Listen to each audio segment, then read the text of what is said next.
retrouve aujourd'hui pour une nouvelle vidéo.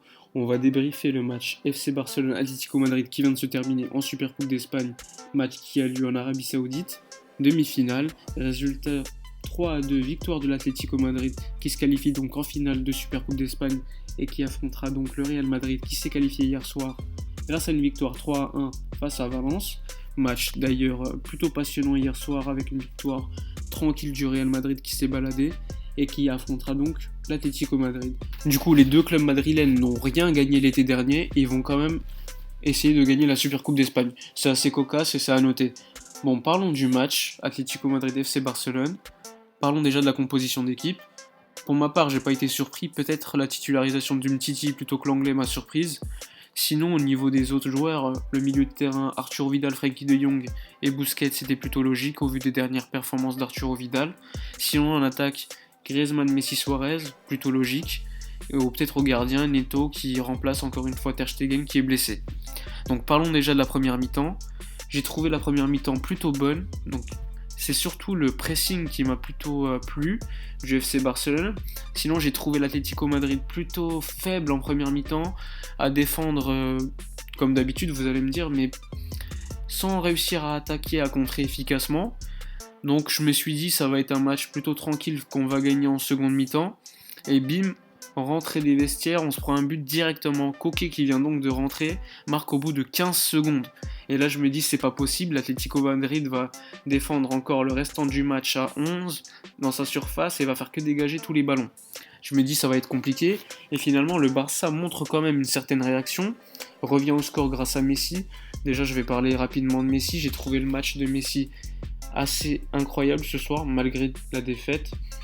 Ce soir, je l'ai trouvé plutôt à droite, ce qui est quand même plutôt différent de d'habitude, vu que d'habitude, il est plutôt libre et se promène. Ce soir, je l'ai trouvé certes libre, mais il restait quand même cantonné à son côté droit.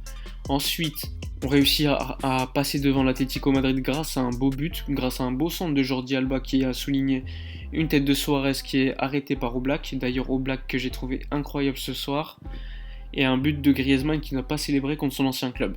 Donc là, quand il y a 2-1, je me dis bon, le Barça va réussir à dérouler, on va gagner le match, on va se qualifier pour la finale, et finalement, le VAR refuse le but de Messi à cause d'une main, d'accord, et ensuite, il y a le but de Piqué qui est refusé suite à un hors-jeu de Arturo Vidal. Personnellement, je suis pas convaincu qu'il y ait hors-jeu. Enfin bref, on va pas parler de l'arbitrage, alors quand même, on a dominé le match pendant 80 minutes et on réussit quand même à perdre ce match. Et à mon avis, l'arbitrage, c'est juste une excuse et il faudrait pas l'utiliser. Surtout que l'arbitre aurait pu donner un penalty à l'Atlético Madrid à 2-2 avec la main de Piqué qui aurait pu totalement être sifflée. Donc ça aurait été un penalty logique. Bref, revenons-en au jeu. Une fois de plus, le Barça n'arrive pas à contrôler un match qu'il avait pourtant à portée de main et réussit à se faire rejoindre et perdre le match en plus. Certains vont parler de Valverde à raison. Encore une fois, il me semble que le premier changement du Barça arrive à la 86e minute et en plus c'est Ivan Rakitic qui entre. Complètement incompréhensible. En plus, on pourrait également parler des joueurs. Certains joueurs n'ont pas été au niveau lors de la seconde mi-temps, y compris Umtiti et Piqué. Je pourrais également parler de Sergi Roberto qui laissait des espaces incroyables dans son côté. Enfin bref, une seconde mi-temps qui avait très bien commencé et les 15 dernières minutes sont une catastrophe monumentale. À l'image des derniers matchs de Ligue des Champions à l'extérieur, j'ai envie de vous dire, à Anfield, à l'AS Roma. L'histoire se répète. Là, on peut se dire, bon allez, la direction va mettre un terme au contrat de Valverde et le virer.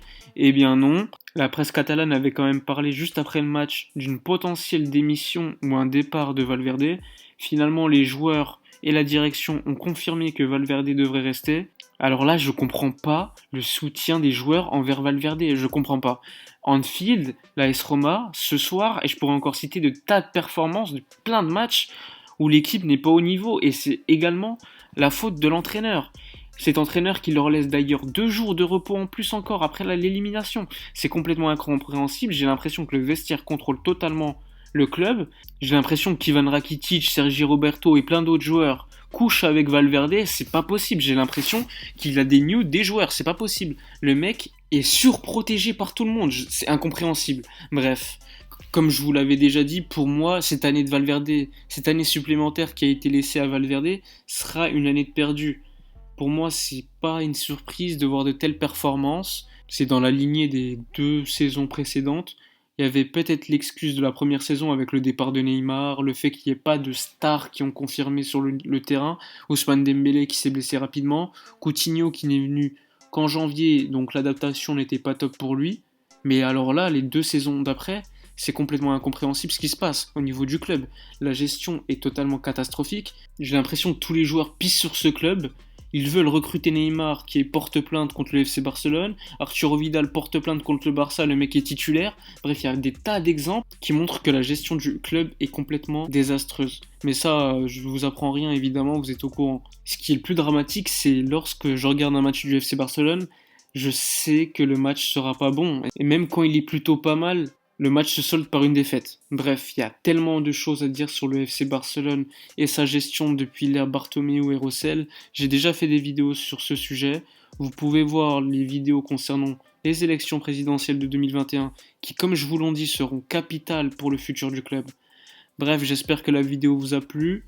N'oubliez pas de liker, de donner votre avis sur la gestion du club et du match contre l'Atlético Madrid, mais à mon avis, on sera tous à peu près d'accord. N'oubliez pas de vous abonner à la chaîne, ce serait super sympa, et à bientôt pour une prochaine vidéo.